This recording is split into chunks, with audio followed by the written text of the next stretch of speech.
A new question tonight about the origin of these GPS coordinates used to map locations. Fire victims were found following the Lahaina disaster. The data was provided by the Maui Police Department in response to a subpoena from the State Attorney General's office for its wildfire investigation. The list shows coordinates for every person recovered, but as our Allison Blair reports, it is information MPD's own officers say wasn't always collected. Over the past few weeks, H&N Investigates has been contacted by multiple officers within the Maui Police Department, some of whom were on the ground in Lahaina the first 3 days after the disaster. They said during that time, they did not collect GPS coordinates, statements which beg the question, how is this list generated? Every single coordinate was plotted where we covered people. That's Maui Police Chief John Pelletier at November's Police Commission meeting. The transparency in there is second to none. And we put the GPS coordinates in the after action for the Attorney General. Some people like the numbers. 6 pages of data, Pelletier says, documents the precise location every person lost in the Lahaina fire was found, with the exception of those who passed away at the hospital. There was no second guessing. It was all there. But statements made by MPD officers ordered to recover the remains of fire victims, despite not having proper training, cast doubt on the chief's claim.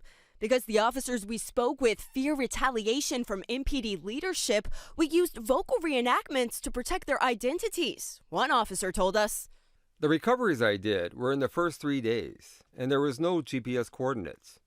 We weren't really given any instructions, other than being instructed to place all remains found into body bags marked with date, time, street, and/or address it was found at or near. It felt like there was no commanding leadership." Another officer said they were unaware Maui had a mass fatality operations plan and field guide. "I didn't know the county had a manual, a plan on how to handle things like this. No one told us." Those documents give specific instructions on how to carry out recovery operations, stating at the time of discovery, each person who perished should have been assigned a unique ID number, have photographs and GPS coordinates taken where they were found, and their remains placed in a postmortem pouch or body bag for transport to the morgue for an autopsy.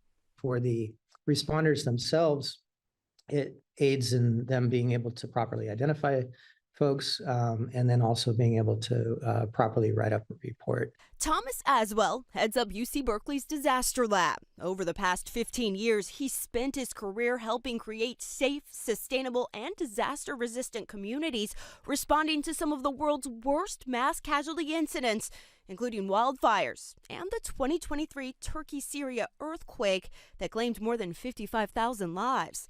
Aswell says collecting GPS coordinates immediately when a decedent is found is crucial. The more time that goes by, the harder it is to create an accurate picture of what happened. It's clarity many who lost loved ones in Lahaina are left without. Tony was beautiful, kind, giving, constantly in service to people. He turned 43 the day before the Lahaina fires. For nearly a decade, Tony Simpson worked for ambulance company AMR, providing emergency medical services for the people of Lanai.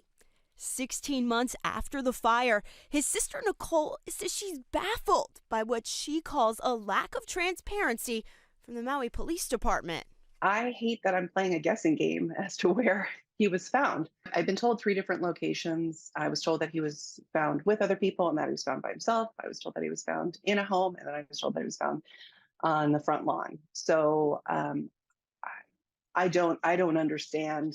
The first GPS coordinate I have record of was on the 90th human remain recovery out there on the 13th.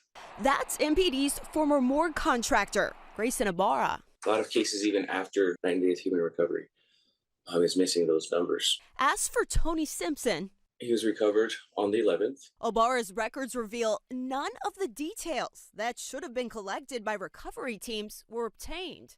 The information available at that time was a cross street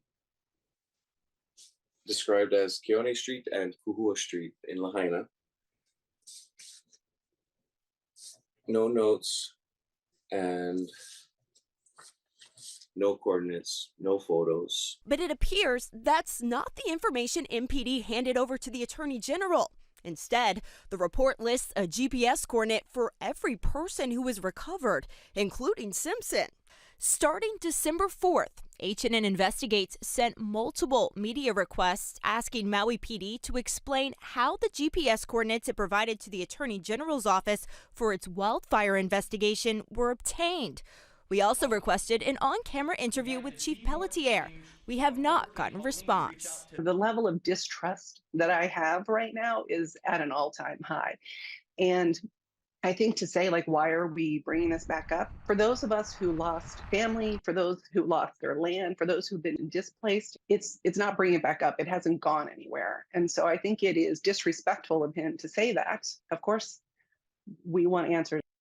Meanwhile, those officers I spoke with tell me while mistakes were made due to the lack of proper training, they want everyone to know that officers out there doing the work did the best they could under the circumstances, saying they just want the community to know the truth. Allison Blair, Hawaii News Now. Thank you.